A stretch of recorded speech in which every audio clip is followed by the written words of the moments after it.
Ooh, okay. Trusting the process. We're just not going to talk about it. I absolutely, honestly love how these came out. I think they're some of the best nails I have ever done. Hey everyone, welcome back to my channel. I was inspired by this artist here. She posted quite a while ago. She posted this video, and I don't know if she's still posting, but I was very interested in this nail art, and I thought it was really cool, so I thought I'd give it a try. I'm really excited to get creating for you guys, so let's just jump right in. So I'm going to take this polish. This is A119 from Beetles, and it's this really pretty mossy green. I'm going to start with my middle nail. I'm going to paint this all over. Okay, so that's one coat. I don't think you can really tell on camera too well, but this actually looks like a jelly green with one coat. So I'm going to cure that, and then I'll do another coat, and I'll be right back. Okay, now that that is done, I'm going to paint this nail in an ombre. I'm going to leave this bottom part bare, and this part I'm going to make green. Let me do that real quick. Okay, I have a really hasty coat, and now I'm going to take a fan brush, and I'm just gonna brush it through, just like this. On the side of me, I have one of these little lint-free wipe that I can use to wipe off any excess on my brush. I find that really helpful in the case of ombre. That way you can be more precise about where the ombre goes. And then right now I'm just taking a perfectly clean ombre brush, a different one, and I'm just further blending that down just to create a real seamless look.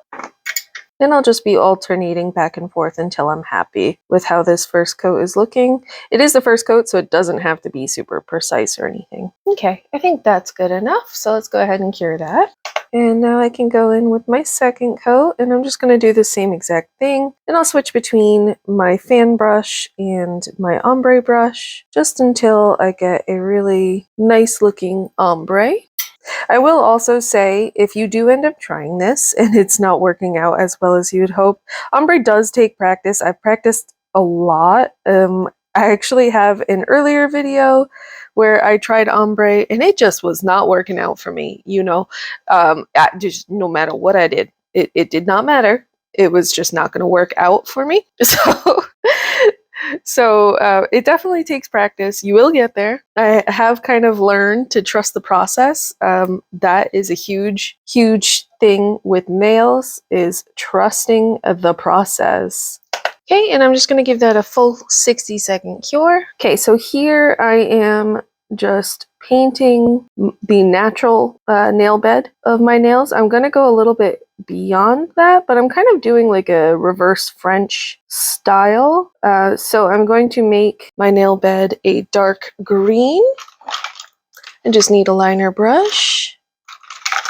And I'm just going to outline my nail, get my lines really nice and straight, just like that. And I'm just painting these green. I'm going to do this for the rest of my nails. And I'm just going to get really close, try to keep my lines really neat, and then the tip will do after.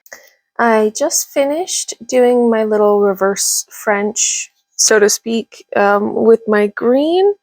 And now we're still on green. We're still going to be using green, but I'm going to essentially trace my nail so that it basically outlines the nail. It'll look kind of like I'm doing a French, but I'm making it clear. I don't know how to describe this really. But yeah, I'm just going to outline my nail in the green.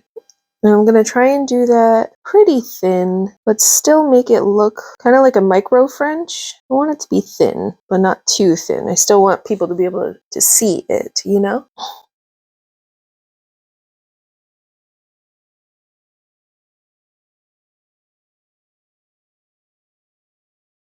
Honestly, when it comes to outlining and these sort of things, the hardest part is doing it the first time. The second time is a lot like just coloring in the lines. So as long as you get the first layer down, The second layer is much easier. Okay, something like that. There's a little spot. I can see it. It's gonna bug me. Hold on. What is this little spot? Oh, it's a bubble in my nail. I'll make sure to cover it up. Oh man, oh that sucks that there's a little bubble there, but that's okay. That's okay. I'll cover it up. All right, so I'm gonna cure this and I'm gonna do the rest, or rather these two other nails, and then I'll be back. Okay, I just finished curing my micro tips. This is kind of the vibe that we have going. And now I would say we're pretty much completely done with the emerald color. I'm going to move on now to this color here. I've actually mixed this myself. It's a mixture of that emerald color, but with a gold cat eye. So I'm gonna take this. Hopefully it looks good. We're gonna find out. And I'm gonna overlay it with that ombre. And I'm just gonna keep doing that until it's completely covered. I love cat's eye polishes. Aren't they so pretty? They're the coolest, man. So glad they were created. So I'm gonna take my magnet. If I push it in, yeah, okay. I think I just wanna push it towards the tip, kind of like a French tip. Ooh, okay. All right, I'm gonna stop there. I like it. I'm gonna cure this. This is the 4-in-1 glue gel from Cart. And I'll be taking some of this. And I'm gonna put it on my middle nail. And I'm gonna spread it out throughout the whole nail. We're gonna do our leaf design I was talking about. Okay, so I finished molding my nail and I have all of these chrome powders set out. I have a bronze, a green, and a pink. I was trying to find a red chrome. I thought I had one. Turns out I don't. So I ended up just using this pink. Basically what I'm going for here is, you know, in autumn when the leaves change color, they get, you know, bronze and orange and red and just really pretty colors. So I'm trying to go for a vibe that expresses that. So I'll just be loading up my nail with all these powders and trying to blend them in as best as I can. I'm gonna grab my leaf and I'm just taking a piece of it. I don't need the full leaf. So I'm just taking this piece and I'm gonna press it firmly onto my nail. And I'm gonna try and make sure it hits all angles. All right, and then now I can pull it off. All right, nice, I'm glad it worked. So this was actually my 5th time trying this design and I'm so happy it worked because it was such a pain in the butt. Definitely had a learning curve, but I will leave a few tips for you if you decide to try this design. There are a few things, is make sure you fully rubbed in all of your chrome powder and use plenty of chrome powder. Even if you don't think that you need any more, just keep adding until you see that it's not really taking anymore.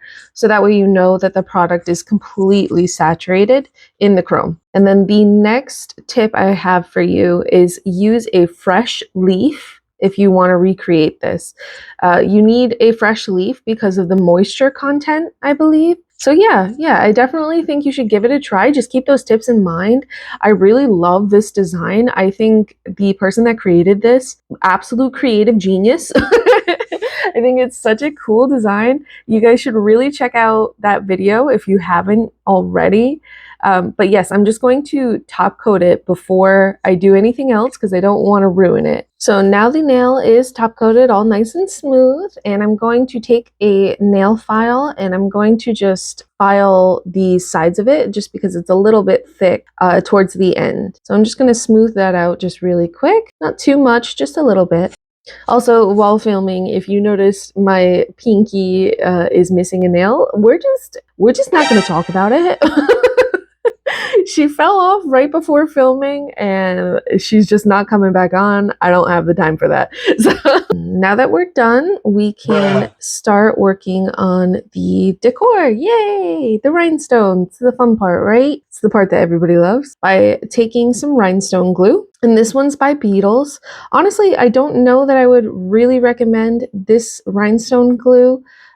I do like it. It does work. It just, when it's in the jar, it hardens really quickly. And I'm not entirely sure why that is, because it doesn't really harden once it's on your nail. But it'll like cure itself while it's in the jar, and it has this weird film. So I honestly, like, I ended up I went through this jar really quickly, but it's not from my own use. It's from me having to get rid of partially cured gel. And that's even with me closing the lid as soon as I open it.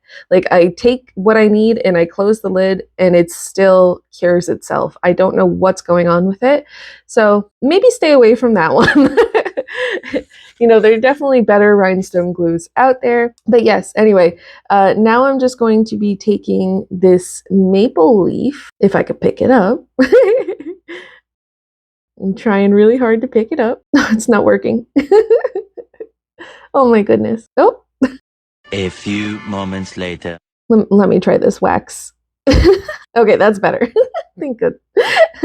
All right, and I'm just going to place it in between the clear part of my nail, right in the center. So here I'm just taking my tweezers and I'm just going to bend the leaf to the shape of my nail. Yes, so I'm just going to push the leaf to the side, or to the shape of my nail rather, and I'm going to bring it up to the lamp and cure that. There, just like that. Perfect. All right. And now I'll be doing the rest for the other hand, or the other two mini French designs, and I'll be right back.